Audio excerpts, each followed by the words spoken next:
Então, gente, boa noite. Agradecer a presença de todo mundo. Hoje eu vou falar pouquinho por conta da minha impossibilidade de falar mais, porque só assim para eu parar de falar, né? Porque a pessoa aqui é tagarela, então assim, Deus sabe o que faz. Mas então, hoje a gente tem a honra de ter aqui o Paulo Batelli com a gente. Tem gente aqui que é ex-aluna dele, Paulo foi professor lá no ateliê da imagem, a Emel já se acusou, né, de ex-aluna. Eu recebi várias mensagens de outras pessoas. Ah, ele foi meu professor no ateliê, que saudade. Eu acho que, de repente, vai ter mais gente entrando aí ao longo da roda. Mas, em consideração às pessoas que foram pontuais, né, que chegaram na hora, a gente vai começando. O pessoal que tiver que entrar um Aham. pouquinho depois vai entrando. E depois as rodas de conversa, todas as rodas de conversa que nós fizemos até hoje, elas estão disponíveis no nosso site, no nosso canal do YouTube.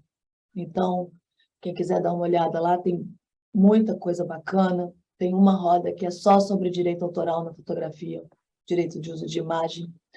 E as outras, assim, basicamente a gente fala sobre o processo criativo, porque processo criativo, cada um vai ter o seu, cada um vai descobrir a sua forma de encontrar o seu trabalho, de encontrar aquilo que gosta de fazer, a forma como se expressa melhor, né?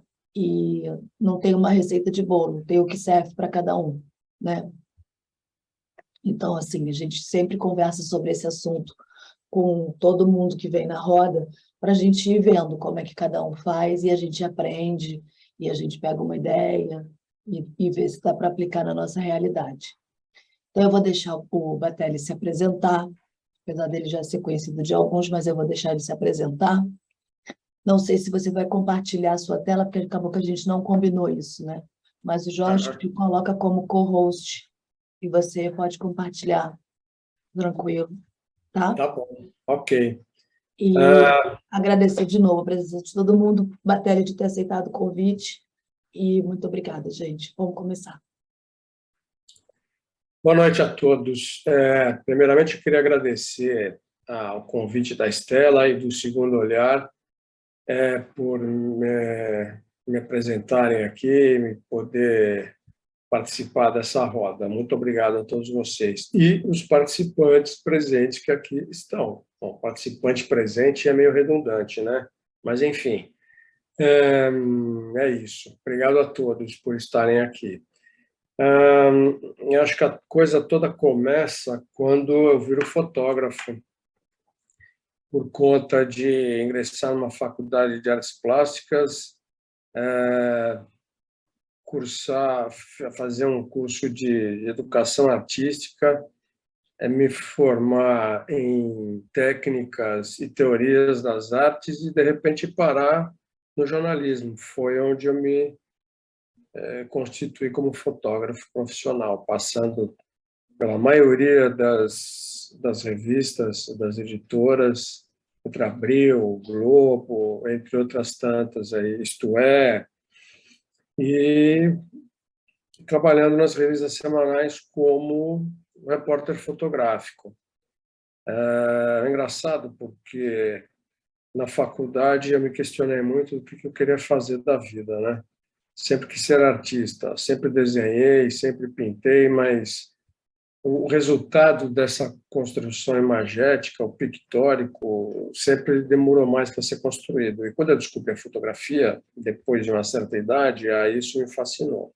E eu odiava fotografia, detestava fotógrafo. Por que que eu odiava fotografia? Porque eu olhava para aqueles numerozinhos que tinham na câmera e era uma confusão, aquilo, eu ficava arrepiado, não entendia nada. A partir do momento que eu comecei a estudar, aquilo se desmistificou, né?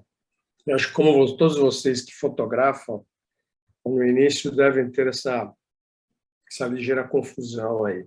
Está aí o Noni Levinson, que eu chamo de Livingstone, foi meu aluno no ateliê também, assim com a Melisandre Poato, ambos meus alunos. Tem mais gente para entrar ainda, mas, enfim, tem até gente me pedindo o link aqui, devem estar atrapalhados para entrar na conversa. Enfim, eu acho que vocês também devem ter passado por isso. E os dois que eu mencionei, ambos os alunos, e todos vocês que fotografam devem ter tido alguma confusão com o equipamento, né? Porque uma ferramenta nova, aquilo assusta um pouco, mas a partir do momento que a gente vai conhecendo, as coisas vão se desmistificando. E, ao mesmo tempo que isso vai se desmistificando, a gente vai sabendo como tratar a ferramenta e começa a produzir coisas que nos interessam. Eu acho que não só a técnica da linguagem, mas a gente precisa se aprofundar em conhecimento também, com outros valores. Um dia uma aluna, aliás, me perguntou de onde vem a fotografia.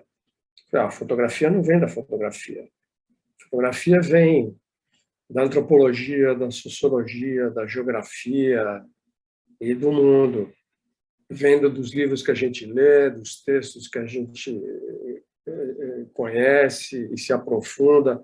E isso vai formando ideias que vão fazendo com que, através dessa ferramenta, a gente possa escrever, fazer nossas narrativas, né?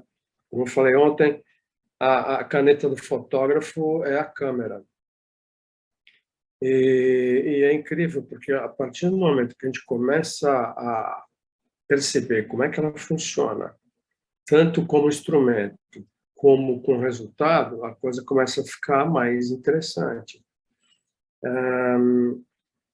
E eu indo para as editoras, indo para o jornalismo, eu tive uma grande experiência, porque eu aprendi a lidar com os personagens, lidar com o mundo, com o meio ambiente e com toda essa coisa do nosso entorno, para poder construir imagens. Que hoje também não é diferente, né? Apesar de eu estar fazendo outras coisas dentro da fotografia, mas enfim, e isso fez com que eu tivesse condições de lidar melhor com o mundo, lidar melhor com os assuntos e lidar melhor com a construção daquilo que me interessava. Como eu disse, eu hoje estou pintando com a câmera. E o que eu estou fazendo, como eu sempre constituí, eu trabalhei muito eu não trabalhei com jornalismo puro, aquele do dia a dia, do jornal diário, que é uma pauleira, que você enfrenta situações terríveis. Cheguei a fazer algumas matérias, mas sempre lidei com essa área, mas com amenidades. Sempre fazendo retratos, pautas mais leves, acabei de parar na área de decoração, de interiores, e foi a minha formação, né? Então, isso fez com que eu pintasse dessa maneira, mas ainda não estava satisfeito. Passou-se um tempo e eu comecei a perceber que eram sempre coisas encomendadas, né? A gente sempre fazia coisas pedidas pelas revistas, repetindo aqui. Então, isso fez com que eu me constituísse para olhar para o mundo, eu constituir coisas próprias. E hoje é o que eu faço. Eu gosto muito de fotografia de rua, situações corriqueiras que vão aparecendo pela frente. Eu ando sempre com uma câmera no bolso e à procura de alguma coisa. Eu não sei como é com vocês, mas o fotógrafo, pelo menos comigo é assim, o fotógrafo está sempre vendo fotografia. Para onde a gente olha, você vê uma imagem. A Dorothea Lange tem uma frase que eu acho muito interessante, que ela diz que a câmera te ensina a ver sem a câmera. Bom, traduzindo, você começa a utilizar a câmera e, através da ocular, você transfere isso para o seu olho. Então, sua retina, o seu olho acaba se transformando na sua própria angular, na sua própria ocular. Como eu disse, a gente acaba sempre vendo fotografias nos lugares. Claro que nem tudo a gente vai trazer para dentro da gente, né? Mas, de alguma maneira, a gente capta aquilo que é possível dentro daquilo que vai em conta da nossa estética. isso tudo passando do jornalismo, eu acabei indo parar no ateliê, comecei a dar aula, e aí descobri que era muito interessante passar conhecimento para as pessoas, né? E lá tem, ou tinha, porque a escola fechou, foi uma grande perda para a fotografia, mas enfim. É, é, constituir, aliás, o público ali era muito heterogêneo, era um público adulto. De alguma maneira, isso fica muito mais interessante de trocar informação ou de passar conhecimento, porque você lida com uma maturidade. Que hoje eu estou fazendo uma coisa completamente distinta. Estou dando aula para alunos de última série do colégio, do ensino fundamental. São alunos que têm escola estadual e municipal. É engraçado, porque eles têm conhecimento de autores, leram vários textos, mas não têm a maturidade para entender uma série de coisas da vida, porque não têm a vivência dela. Então, fica difícil, às vezes, de argumentar determinadas coisas, determinados valores, por conta dessa falta de experiência, que é diferente com o público adulto, que é o nosso caso aqui, né? Tocar certos assuntos ou ver por certas perspectivas e transcender o olhar e o pensamento. Enfim, dando aula na teoria da imagem, eu comecei a perceber que, repetindo, que era muito interessante passar esse conhecimento. O que me despertou isso foi assim, no primeiro curso que eu fiz, uma aluna que era uma publicitária, que largou a fotografia, me desculpa, que largou a profissão e se jogou com tudo na fotografia. Hoje ela mora, Paula Lobo, hoje ela mora em Nova York, fotografando balé.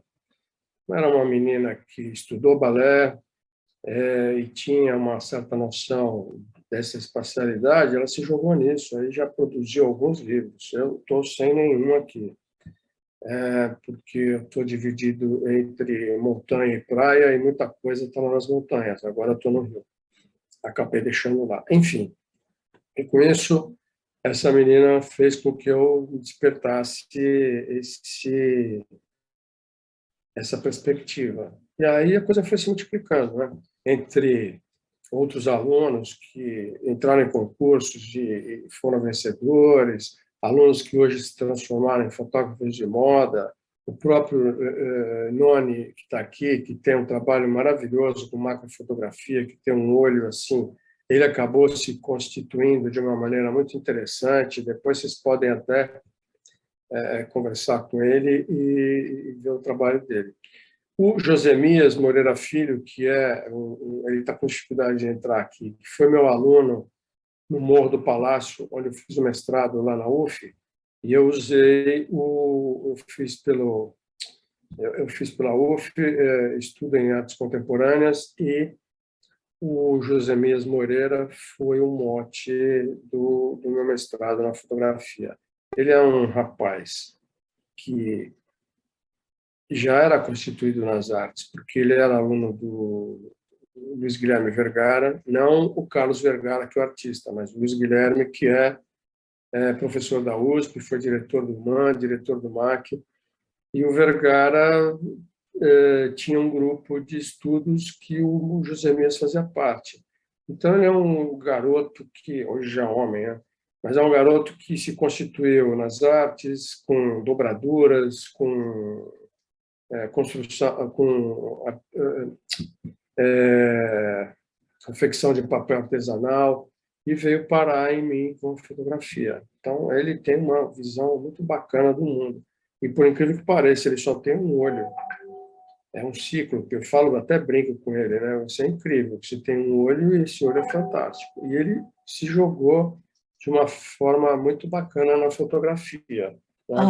Eu te mandei agora o link do Josemias, você pode mandar para ele por WhatsApp. Porque Tá, quem, eu vou mandar de novo, porque eu já porque mandei quem para ele, ele fez deve... a inscrição. Não, mas esse link ele já entra direto, porque quem fez a inscrição, a gente consegue mandar o link para a pessoa. Quem não se inscreveu, a gente não tem como colocar, a gente tem que inscrever. Então, por isso que a gente sempre fala, se inscreve, porque se tiver problema para entrar, a gente tem como ajudar, entendeu? Então, Tá. por esse link aí, ele já vai entrar direto, tá bom? Legal, Só te obrigado. interrompendo, mas voltando. Não, não, tudo bem, porque eu mandei para ele, aí eu lembrei que tinha até uma certa hora, né, para se inscrever. Não é isso? Até 9h30, que é a hora que a gente deve terminar. Tudo bem. Então, Tá bom? vamos ver se ele consegue entrar agora. Enfim, voltando aqui. Onde é que eu estava? Com o Josemias. Isso. E ele, eu vendo essa capacidade dele, eu comecei, ou melhor, vou voltar um pouquinho. Lá no Morro do Palácio, que é, vocês, todo mundo deve conhecer Niterói e conhece o MAC, e atrás do MAC tem o Maquinho, que é uma construção do Niemeyer também. E atrás do Maquinho tem a comunidade do Morro do Palácio. Então, através dele, eu me introduzi na comunidade, trouxe a comunidade para dentro do Maquinho, junto com esse curso, e como não tinha recurso, eu acabei usando câmeras pinhole, lata de leite ninho. Todo mundo deve ter conhecimento, né? E foi incrível, porque tinham pessoas que olhavam para a cara da gente e falavam: você está brincando, você vai fotografar a gente com isso?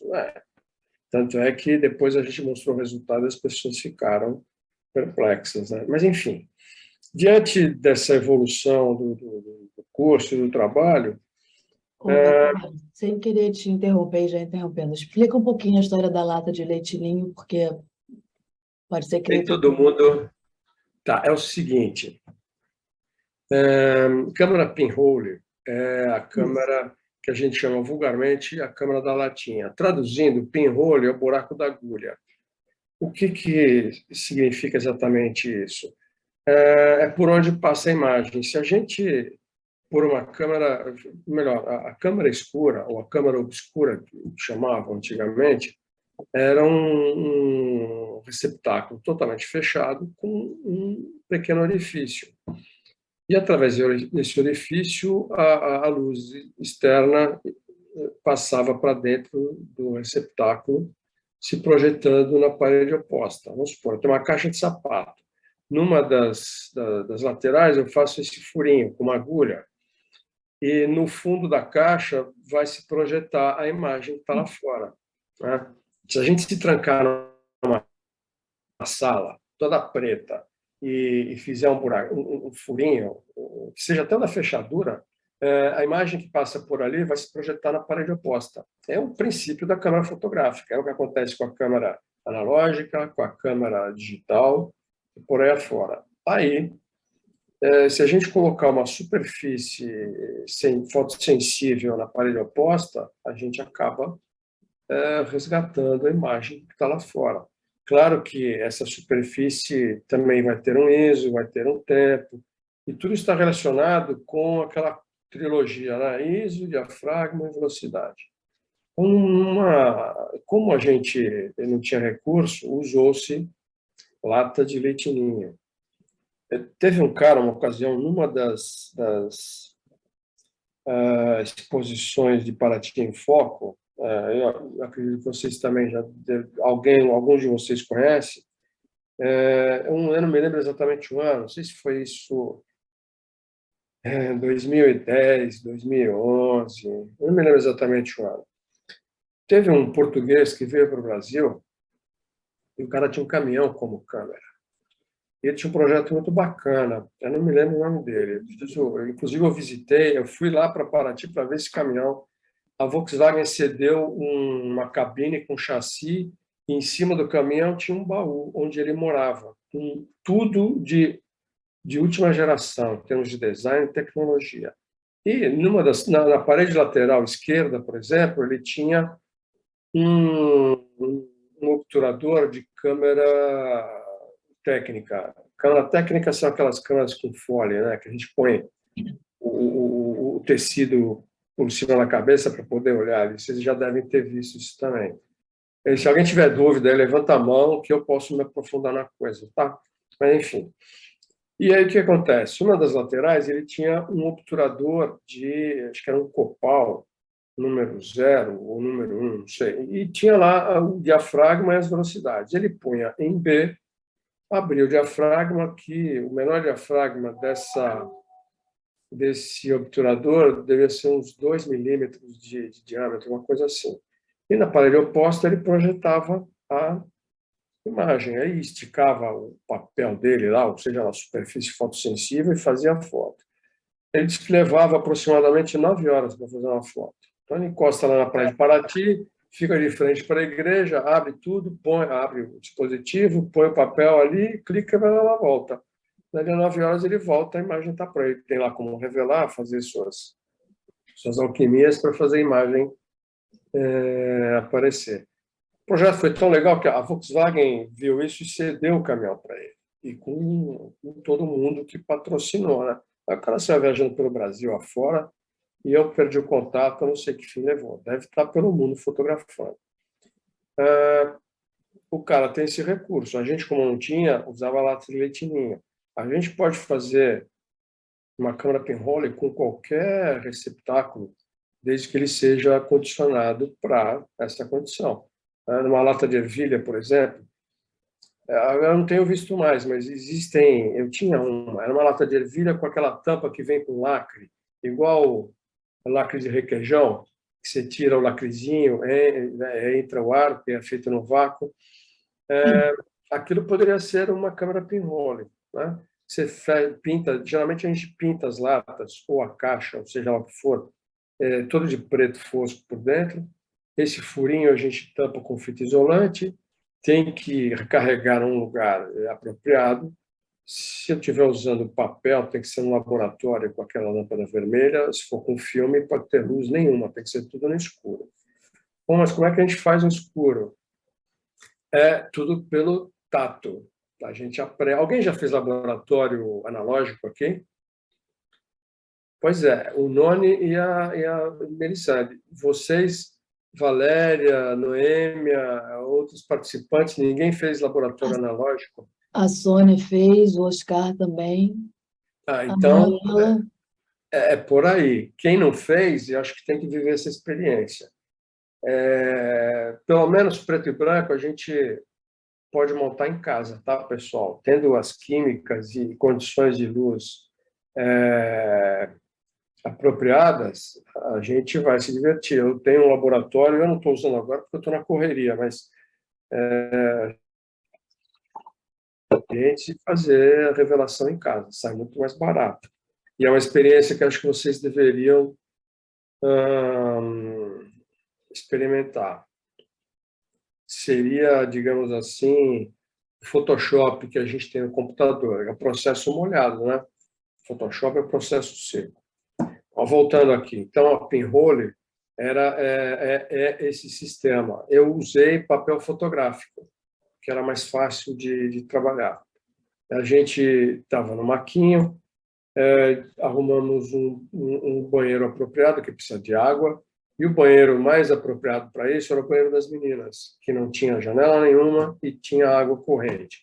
A gente fechou com cortina preta, isolamos toda a luz externa, construiu uma lanterna também com latrilitinho, porque precisa ser uma luz apropriada.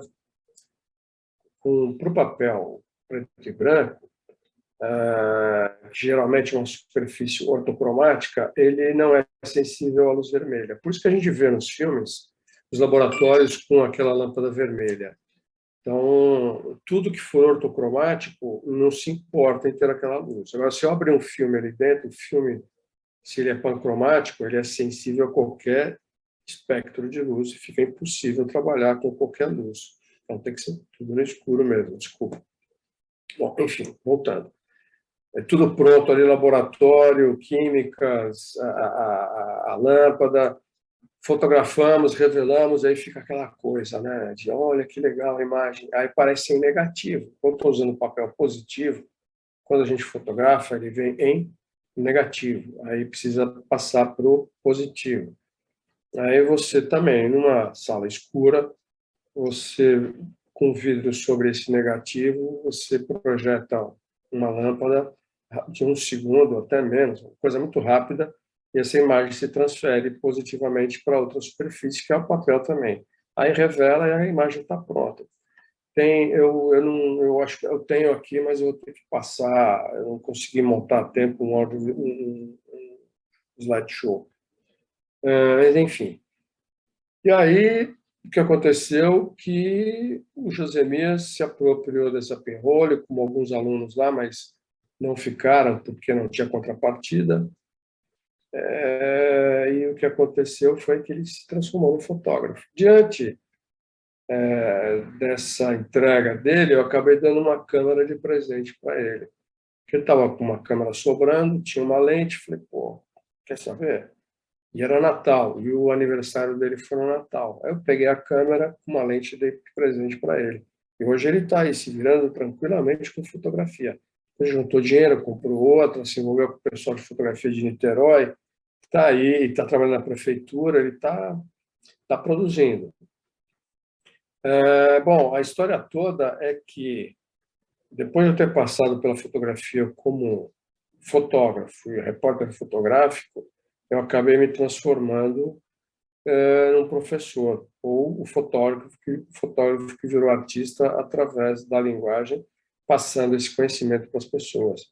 Então, o resultado do meu trabalho hoje é muito mais ver os alunos produzindo, os alunos fotografando, do que eu pessoalmente fotografando. Tá? Então, meu trabalho se manifesta nas pessoas, né, nesse conhecimento passado, para elas se constituírem como fotógrafos. Então, eu acho que é isso que eu tenho para falar, pessoal. E eu acho que essa conversa pode se desdobrar em outras possibilidades. Se alguém quiser comentar alguma coisa. Vamos abrir, gente. Quem quer começar a conversar? Quem quer falar alguma coisa? Quem já passou aí por essa experiência, como o Paulo falou, de ter uma experiência ou com pinhole, ou começar com uma coisa que era para ser uma experiência curta e de hobby e acabou se transformando numa coisa que estendeu. Quem quer começar a comentar? Oscar, microfone aberto. Eu queria fazer boa noite a todos. Paulo, boa noite. É uma curiosidade que todas as rodas de conversa eu pergunto, entendeu? Geralmente pessoas, a Estela, o Jó, sempre convidam fotógrafos de renome, as pessoas que têm o conhecimento. Eu queria saber só uma opinião minha, eu sei, com relação ao que você vê a transformação da analógica para digital. Como é que você vê aí? Você consegue? Você gostaria que você volta para trabalhar analógico? Você trabalha com analógica ainda ou você passou só para digital agora? Como é que esse processo, essa transformação? Porque o digital, que eu falo para a Estela, falo para todo mundo, é fotográfico demais, então o digital dá essa oportunidade. Então, como é que você consegue, hoje em dia, ver essa transformação, entendeu? Não sei. A gente viveu isso em redações. Em 98, já existiam algumas câmeras digitais em redação. Essa época, eu estava fazendo freelas para o Estadão. E apareceram... eles tinham uma Kodak, uma Nikon, acho que era uma N90, alguma coisa assim, e com um back da Kodak. Era uma coisa enorme.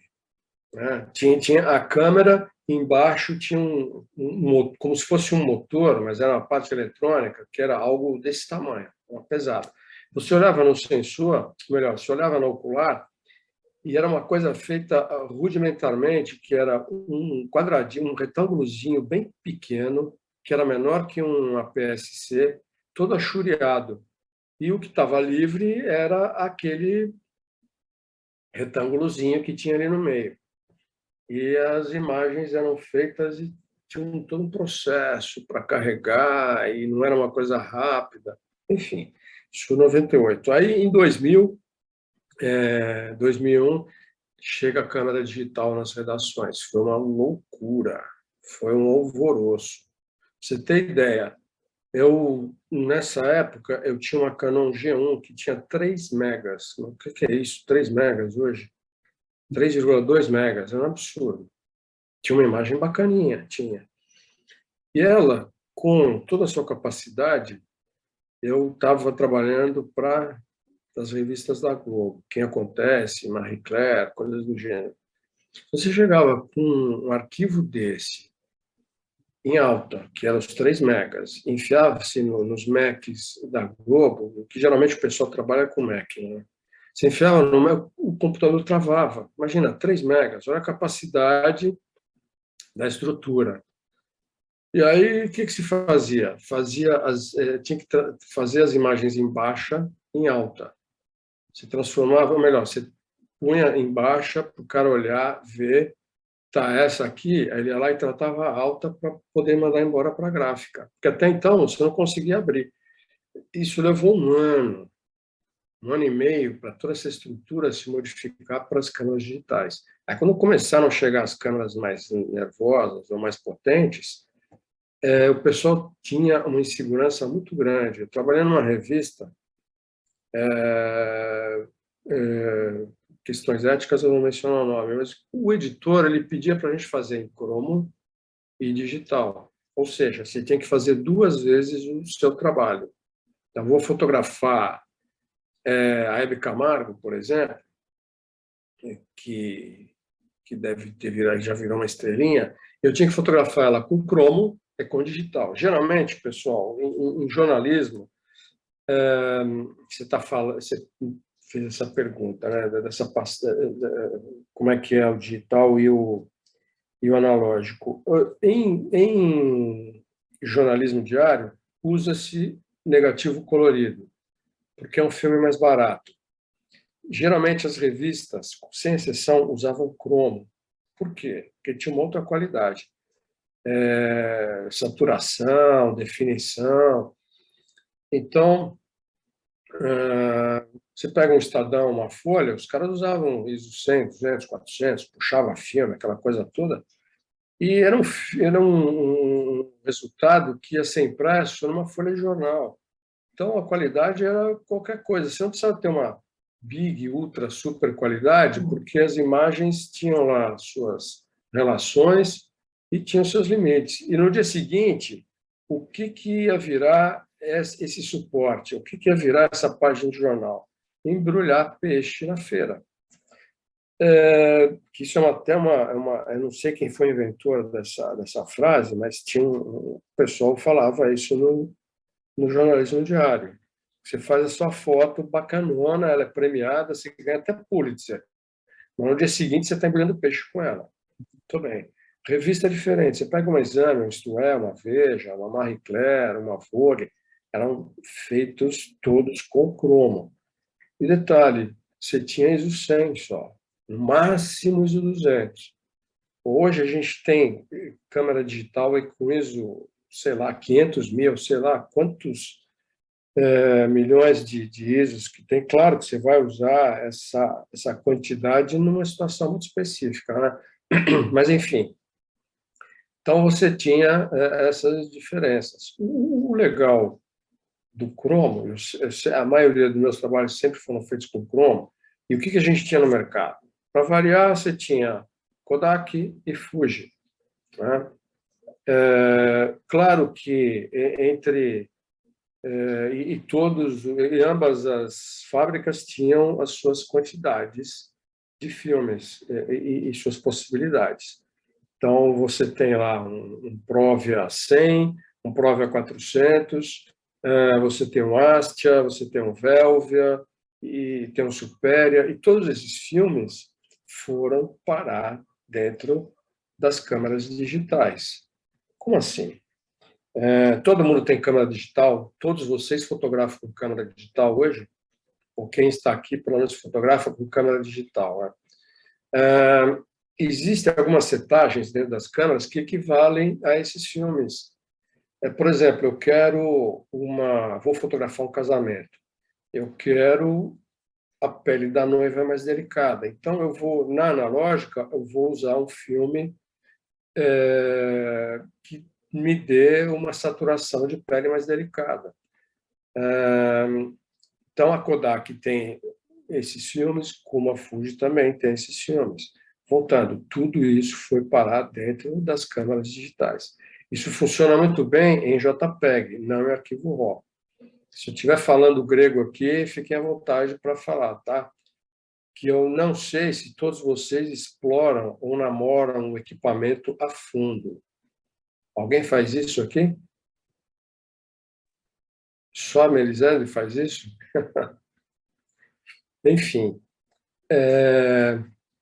eu estou vendo a Anabela Banvalotti aqui, está estarrecida, ela nem pisca, né? Muito bem. Ela está no futuro, ela está do outro lado do oceano, lá já é bem tarde. É mesmo? Você está onde, Anabela? Está me escutando? Boa noite. Eu tinha o micro fechado. Eu estou na linha de Cascais. Muito bem. Então já está de noitão aí, né? Não, ainda é cedo. Aí, tipo, o sol se põe mais tarde na Europa, é verdade. Bom, a Ângela dos Santos, quem mais?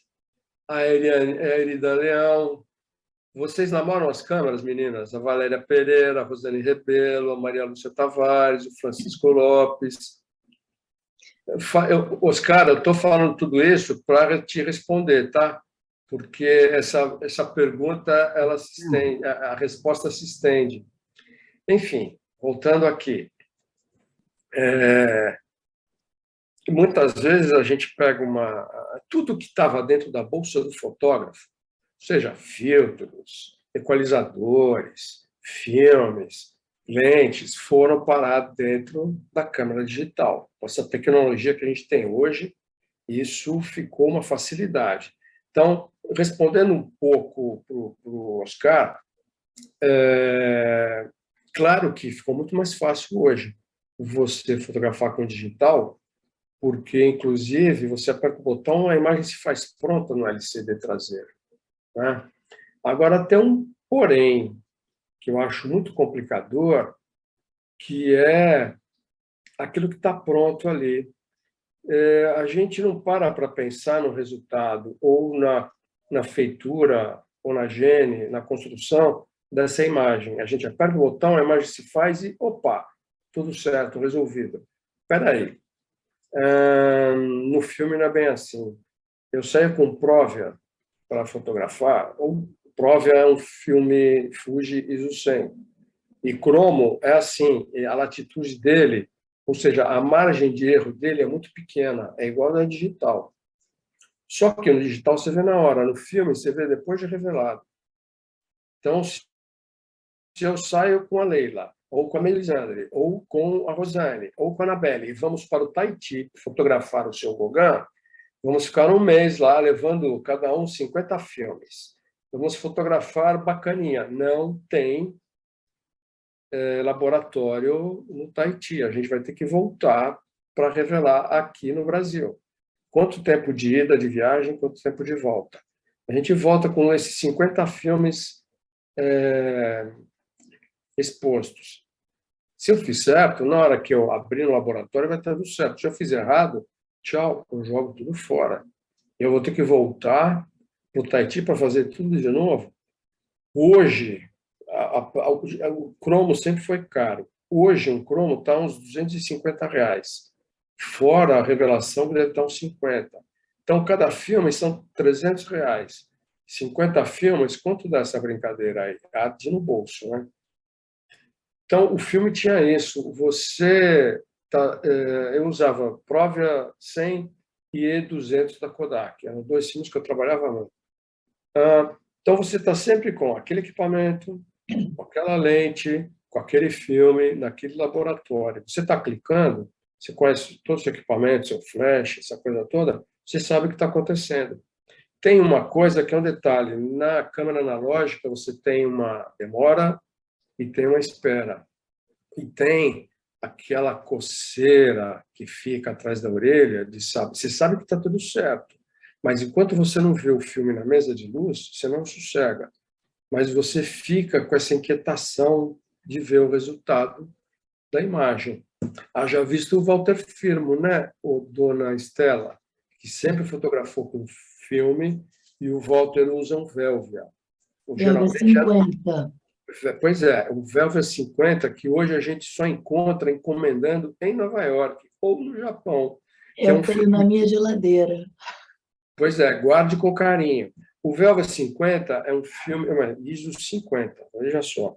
É um filme extremamente saturado, e para usar em altas luzes. O que significa isso? É um filme para você usar em dias ensolarados. Imagina o seguinte, você acabou de pegar aquela tinta, óleo passou na tela, ela está vibrando ali.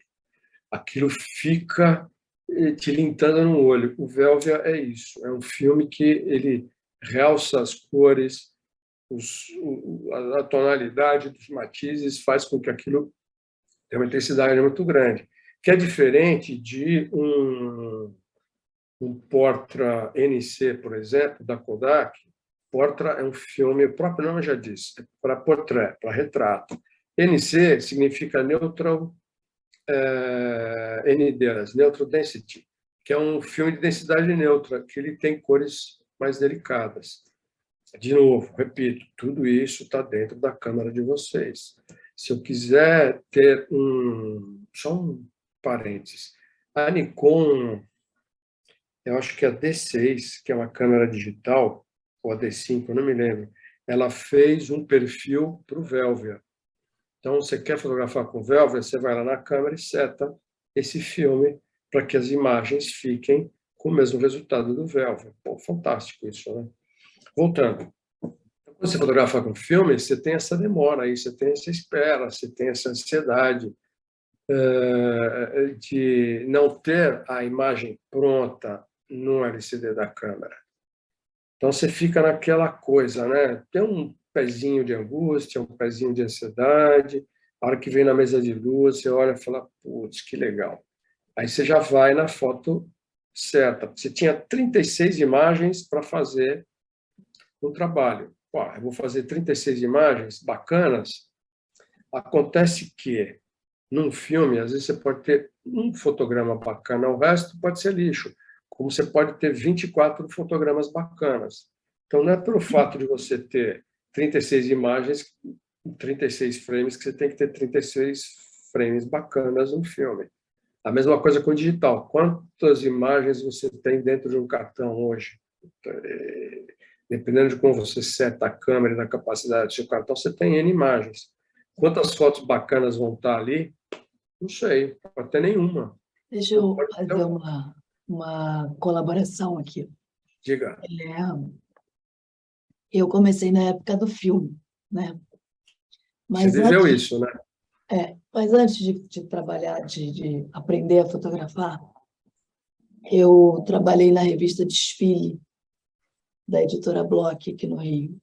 Eu era produtora do caderno de culinária, de gastronomia que tinha na revista. A gente fotografava comida. E fotografar comida tem todo um preparo, nem sempre a comida é de verdade, enfim. Eu fotografava no estúdio. O diretor de redação da revista, que era o Roberto Barreira, que era uma figura conhecida no jornalismo, cheio de manias e cheio de coisas, ele chegou para mim e falou assim, vamos fazer uma revista de dezembro, né? Ele falou assim, não, como é que vai ser a capa porque era um suplemento, era encartado, então vinha separadinho. Fazer a capa e tal. Aí eu falei, Roberto, tinha pensado de fazer uma capa com uma toalha vermelha, porque eu vi uns pratos e eu já tinha tudo na minha cabeça do que eu queria. Ele falou, não, vamos fazer com essa toalha aqui. Era uma toalha de plástico, com uns negócios dourados, era muito cafona, era muito feio.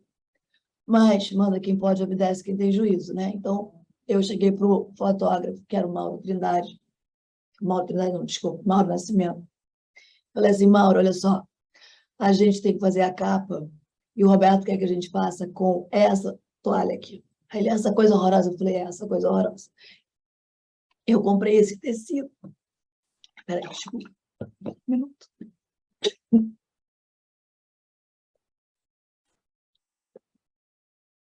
Comprei esse tecido vermelho aqui e pensei de você guardar um pouquinho do filme, porque a gente tinha uma quantidade X de filme para fazer os trabalhos, e a gente tentar fazer a capa na vermelha e ver se rola. Aí ele falou, não, vamos embora, vamos fazer.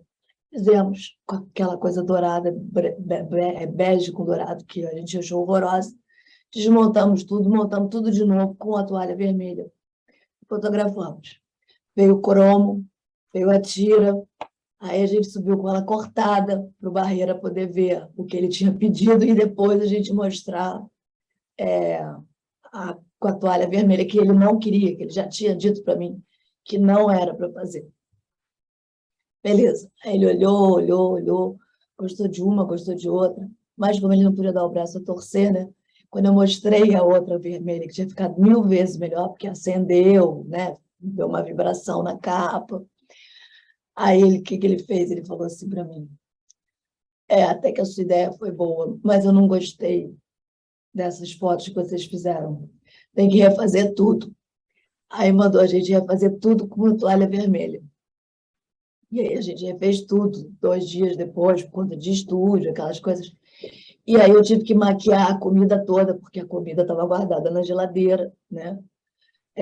Já estava ficando meio assim esquisita, mas assim, a gente maquiou a comida toda, a gente fez tudo de novo. E no final das contas, a capa do suplemento foi aquela foto que a gente fez com a sobra do cromo, porque ele implicou que estava aparecendo um pedacinho de um tijolo de vidro que eu usei para fazer um suporte. Mas foi a capa da revista, foi aquela. Então, assim, contando isso, que assim, é uma curiosidade, né? Porque essa coisa da gente ir para um estúdio, saber que tem que fotografar uma capa, que é uma coisa importante, não era só a capa, né? Era fazer todo o suplemento, e ele queria que tivesse opção de capa daquela mesa de Natal. Lógico, tem, afinal de contas, a revista que ia para a banca, né, no mês do Natal, né? Então, assim, tudo isso tinha que ser pensado.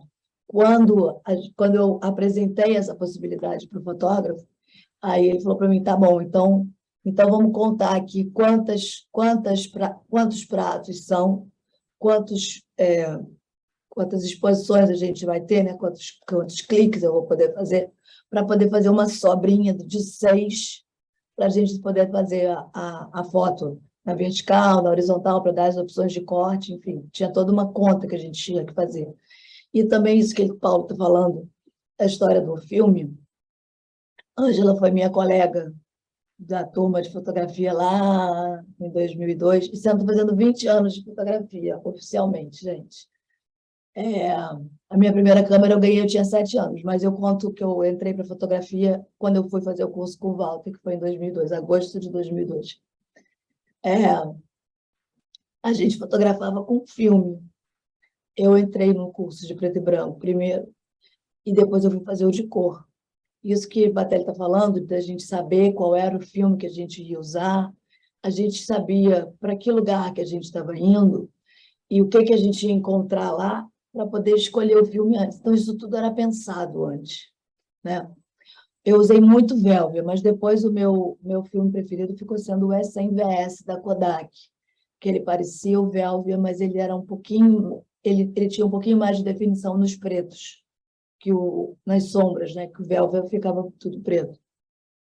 Então, eu me apaixonei pelo filme, era o filme que eu usava. Eu vou contar só 2 histórias e vou deixar de novo o Batelli falar. Eu tenho uma história ótima de S100VS. Eu fiquei apaixonada pelo filme, completamente apaixonada. E aí eu fui fazer uma Semana Santa em Ouro Preto, 2003. Isso. E eu comprava filme na Unimagem, na Rua dos Andradas. Eu fui lá umas 3 ou 4 vezes e não tinha chegado o S100VS. Até que eu cheguei lá e a moça falou assim: cara, chegou hoje, mas passou um cara aqui e comprou tudo. Falei: porra, cara, como é que pode? Eu vou viajar, não tem filme, tem que ter o filme, me arruma mais, pelo amor de Deus. E, enfim, consegui os filmes. Mas xinguei o sujeito até a 20ª geração dele, né? Porque me deu um trabalhão de ir lá várias vezes. Gente, em 2002 não tinha essa coisa de internet, de você comprar no Mercado Livre, se entregar na hora. Era outro mundo.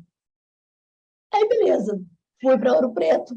Quem que eu conheci lá em Ouro Preto? O cara que tinha comprado meus 20 S100VS que eu tinha encomendado. E a gente ficou amigo até hoje. Então, então essa é uma história que assim, eu gostava do filme, a gente escolhia o filme pensando no resultado que ele ia oferecer para a gente, no resultado final que ele tinha.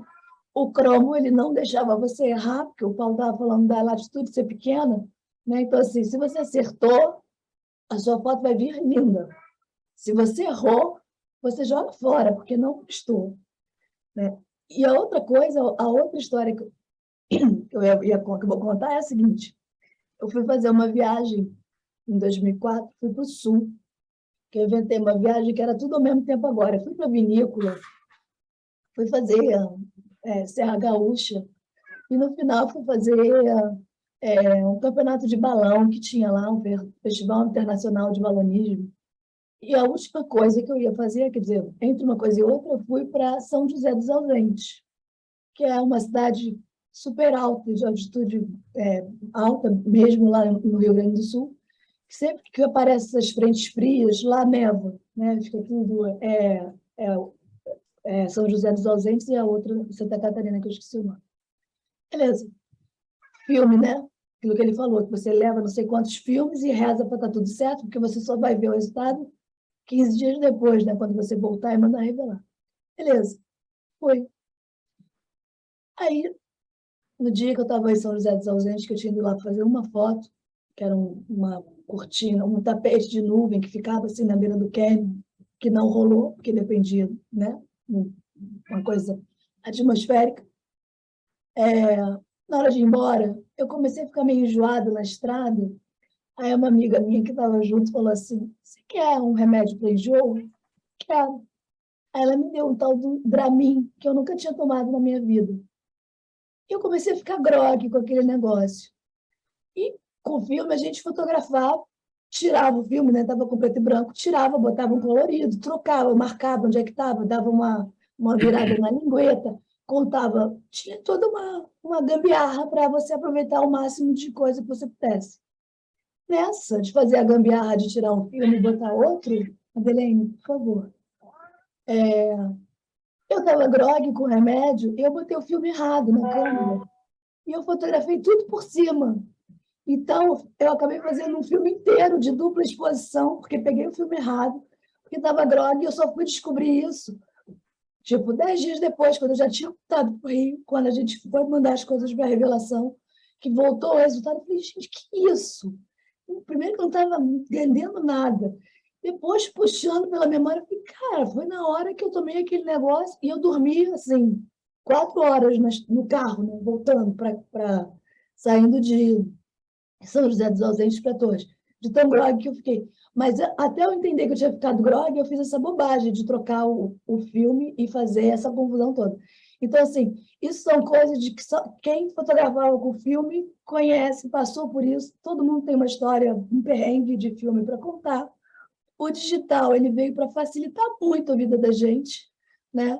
Não tem mais isso. Você pode, no máximo, perder um cartão porque deu algum problema, mas, assim, essas bobagens, essas coisas, vai ser muito difícil de acontecer. Eu acho que o digital ele veio muito para facilitar a vida. Acho que ele tem super o seu valor, mas acho que são duas coisas muito diferentes, você fotografar com cromo e com o digital, respondendo aí a pergunta do Oscar, que a gente até já teve esse papo antes, né? Mas, assim, para colaborar aí com a fala do Batelli nessas diferenças, porque eu acho que quem passou por essa transição, quem começou lá atrás e pegou as primeiras câmeras digitais, né, que tinha toda uma dificuldade com definição, com ruído, né, que elas foram melhorando muito ao longo do tempo. Desculpa, gente, é Madeleine, minha gata. A gente passou por essa transição. Então, assim, era só um parede, só uma ilustração.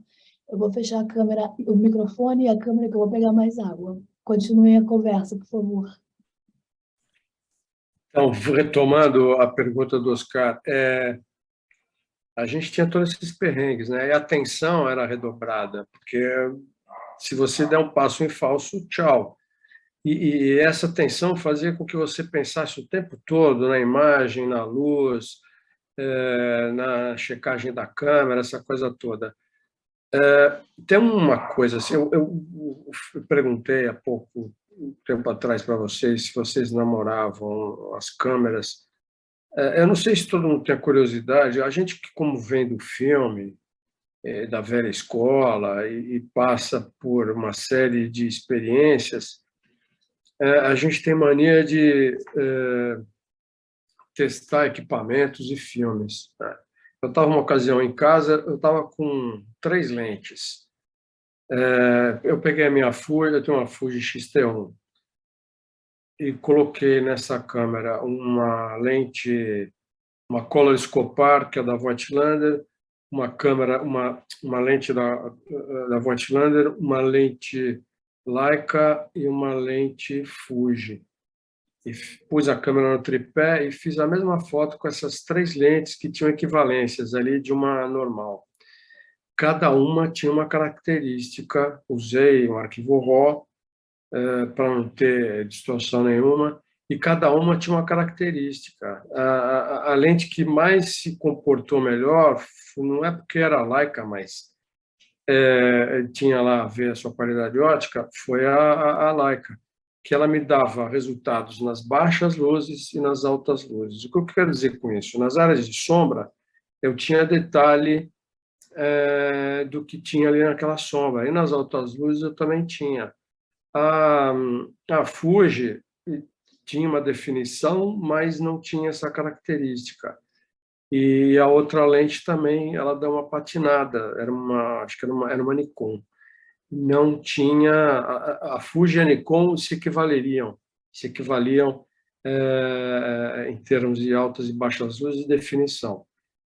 A lente da Leica, mas que é uma lente que tem 50 anos, ela não foi uma lente feita para lidar com cores, sim com preto e branco, porque tem essas coisas também, né? Com o equipamento evoluiu, voltando um pouquinho, a gente teve durante um período da fotografia equipamentos que eram voltados, objetivas principalmente, que eram voltadas para determinados tipos de filmes. A partir de um dado momento, as lentes evoluíram, assim como os filmes também evoluíram. Então, eles foram se adequando, tanto as objetivas quanto os filmes foram se adequando para dar resultados melhores. Então, cada filme tinha sua característica para o tipo de serviço que a gente precisava, né? A digital hoje também não é diferente. Se a gente for chato o suficiente, começar a pegar um monte de lente, a gente vai começar a procurar cabelo em ovo e certamente a gente vai achar, porque elas têm uma série de diferenças. Eu tenho um amigo em São Paulo, Mário Castelo, que ele também fuça muito. E a gente tem o mesmo equipamento, a gente estava usando o Pentax. E ele estava com lente Nikkor, lente Pentax, e ele estava brincando e fez um teste com 3 tipos de lente. E as 3 tiveram resultados diferentes por conta das suas construções. Uma tinha menos contraste, outra mais contraste, uma menos definição, outra mais definição. Então, às vezes, a gente compra uma câmera digital e nem imagina que essas coisas possam... Eu não estou subestimando ninguém, não, mas a gente deixa de ter, às vezes, resultados melhores por uma certa incipiência, por não saber de certas coisas. E isso não é culpa de ninguém, é porque a natureza de um espaço que a gente vive permitiu que as coisas fossem assim. É como tudo, se a gente fuçar, a gente vai achar cabelo em ovo. Então, voltando, 2000 chega equipamento digital nas redações, foi um alvoroço, as câmeras evoluíram, assim como as lentes, os filmes começaram a diminuir nas suas demandas e nas suas pesquisas, porque até então os filmes estavam bombando em termos de qualidade, de imagem. Fuji, imagina, Fuji faz filme acho que há 80 anos, então os caras estavam investindo pesado. Com a chegada da digital, todo mundo começou a investir em digital, em sensor e coisas do gênero. Os filmes deram uma parada, coisa que está mudando um pouco. Hoje, os filmes não estão muito diferentes, né? O que tinha, continua tendo até hoje. Alguns pararam de fabricar, outros continuaram, outros deixaram de existir. Me repetir aqui de outra maneira, mas enfim. E por um acaso ou obra do destino, os filmes estão voltando. Muita gente está usando o filme. Eu, por exemplo, tenho algumas câmeras que eu uso com filme. Eu tenho uma câmera que não sai do meu bolso, que é de filme. Assim como eu tenho uma digital também, que hoje ela está menos no meu bolso, porque acho que eu estou explorando muito mais essa coisa do filme.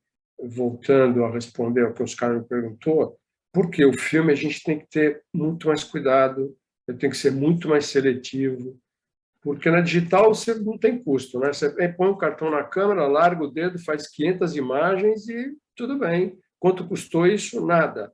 Eu não posso fazer isso com um filme que custa R$ 200, R$ 100. Né?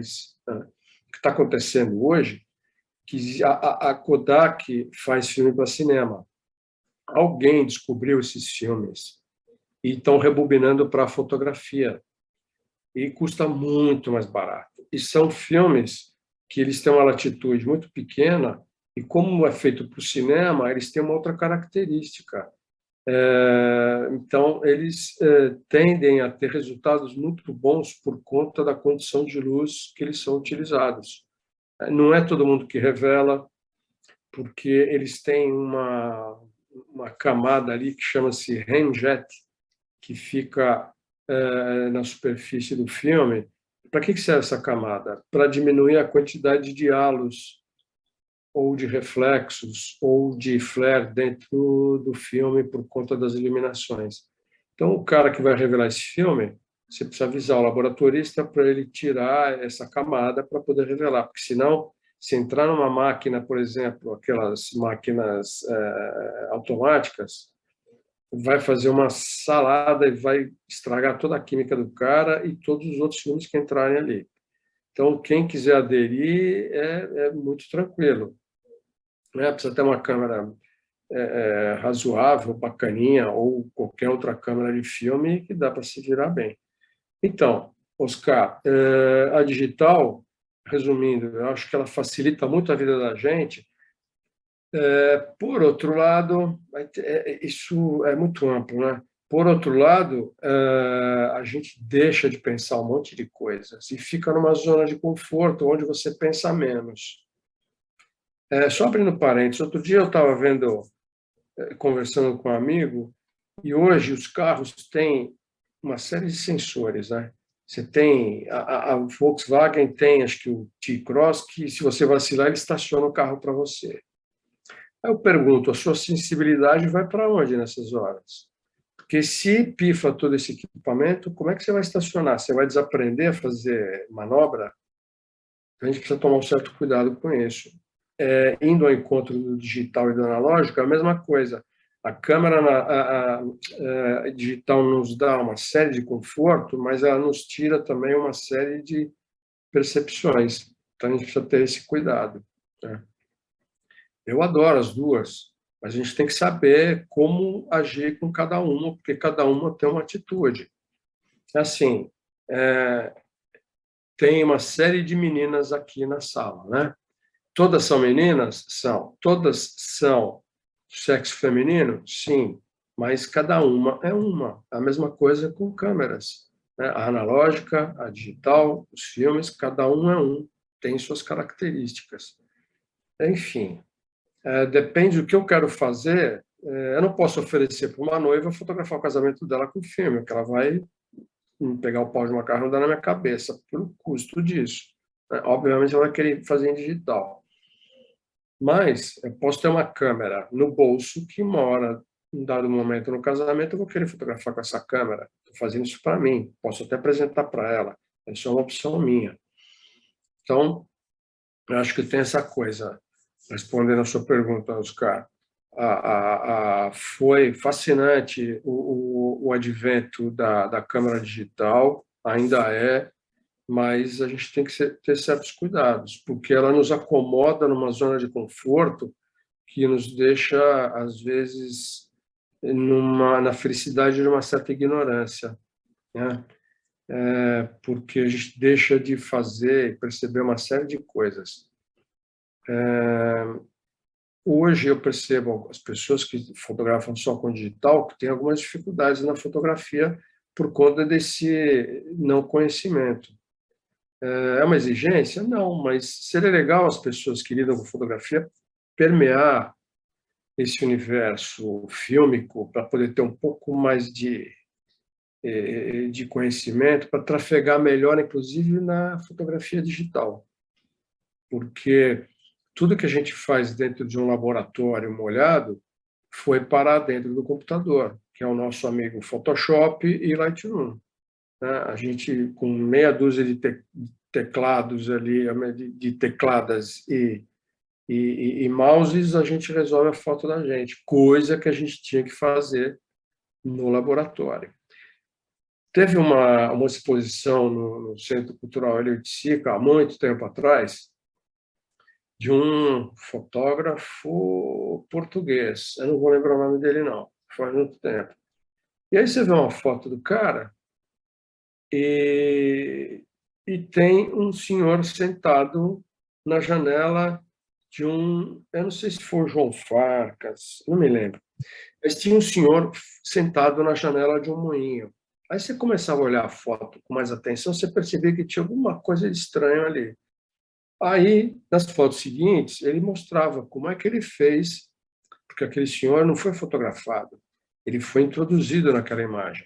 O cara fotografou o moinho, fotografou o personagem, recortou no laboratório e inseriu na ampliação, né, com máscaras. Coisa que a gente faz isso com maior tranquilidade com camadas no Photoshop. Então, para as pessoas que são mais antigas na fotografia, o Photoshop não é nenhuma novidade, porque, de certa maneira, isso já acontecia no laboratório. O Leonardo da Vinci já usava Photoshop, óbvio que de outra maneira, né? Mas as técnicas eram... as formas de construção das coisas eram diferentes, mas o procedimento era muito parecido para se obter os resultados, né? Enfim, e hoje eu vi um artigo, eu acho que no próprio The Preview, está falando que as câmeras de filme estão voltando com tudo. Inclusive, os preços das câmeras subiram absurdamente.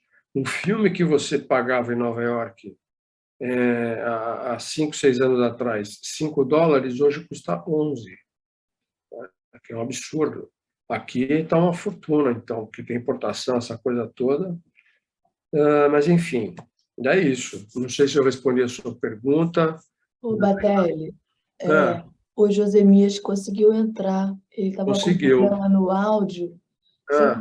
Você está ouvindo a gente agora, Josemias? Porque ele falou que não estava ouvindo. Aí ele saiu. Dá para ligar a câmera aí, Josemias? Não sei se ele está ouvindo a gente, porque ele tinha reclamado de um problema no áudio. Eu vou mandar uma mensagem aqui para ele. Alguém quer comentar isso? Ângela é da época do filme. Noni, você quer comentar alguma coisa? Foi aluno do Batelli. Gente, aqui é uma roda, todo mundo, um vai pegando o gancho do outro e é uma conversa. Então, vamos lá. Vamos bater de paixão. Aprendi muito com ele. Obrigado.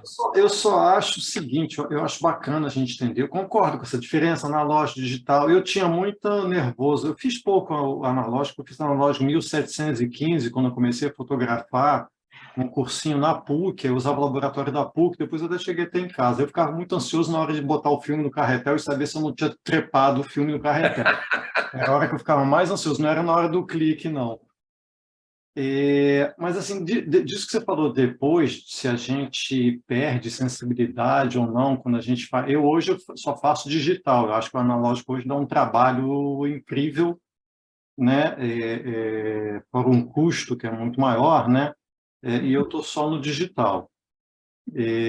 Mas eu acho que isso depende muito de cada um, do que a gente quer fazer, né? Então, por exemplo, eu trabalho com tecnologia, mas eu não gosto de ficar vendo essa tecnologia. Se você ficar me perguntando qual é o modelo da minha máquina, quais são as minhas lentes, qual não sei o quê, eu não sei. E a lente, que o pessoal até me sacaneia muito, mas a lente que eu mais uso é a lente do kit. eu sou Canon, aquela 1855 eu faço uma festa com aquela bicha dentro do que eu faço dentro da minha fotografia. E faz mesmo.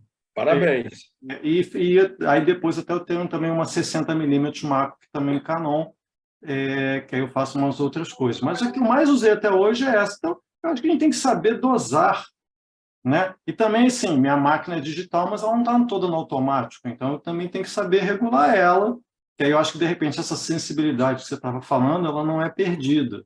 Eu acho que quem fica com tudo no automático, isso que você falou, amanhã o carro lá não vai saber estacionar, o cara não vai saber estacionar, porque ele sempre estacionou no automático. A geração nova vai conhecer esse carro, que nem tem muita gente, por exemplo, nos Estados Unidos, que não sabe usar o carro com um câmbio manual, né? O cara nunca usou, nunca entrou no carro assim, né? Então, acho que a gente tem que saber assim muito. Eu sempre busco assim, o que eu preciso. Ou mesmo quando eu vou fazer alguma coisa de. Eu sou Lightroom, e quando eu preciso fazer alguma coisa para montar uma exposição, que eu acabo indo para o Photoshop, né? Aí eu vou entrar lá no YouTube e buscar um tutorial para ver como é que eu faço, não sei o quê, né? E daí vai aprendendo, né? Acho que isso é que é importante a gente não perder, né? O que eu quero fazer, não só ficar estudando para estudar e não produzir nada, né? Tem umas pessoas, e cada um também, né? Aquela música, né? Cada um no seu quadrado, né?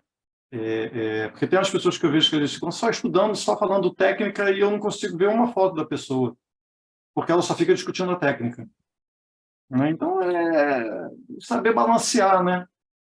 Sim. Essa questão da lente do kit, eu acho que é um preconceito que as pessoas têm. É lógico que existem lentes com uma qualidade ótica muito melhor, ok. Mas eu também tenho uma história para contar de lente do kit. Eu tinha uma viagem para o Maranhão e uma semana antes eu fui para Pirenópolis.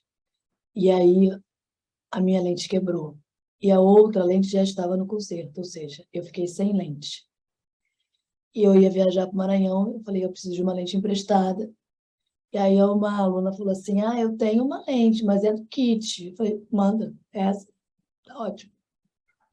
E assim, até hoje, essas fotos todo mundo adora. São fotos que eu tenho um carinho enorme por elas, porque assim, eu fiz uns retratos super legais. Tem foto de paisagem, tem foto de tudo, porque ela, né, ela tem uma versatilidade. Agora, é a forma como a gente usa. Uma pergunta que o Batelli fez logo no início, né? Se vocês conhecem o equipamento, né? Assim, eu sinto que tem uma necessidade. Agora, eu não sei porque eu estou afastada de sala de aula, né? Não tem mais. Já tem um tempo que não tenho isso. Mas eu percebi que tinha uma busca muito grande pelo equipamento perfeito, pela próxima câmera, pela nova lente e não sei o quê. E as pessoas, elas esqueciam, né, de estar ouvindo agora, ai, que bom, que bom. E as pessoas esqueciam que se você não conhece o seu equipamento, você não sabe tudo que ele pode te dar, né? Você não consegue aproveitar tudo que aquela lente tem para oferecer.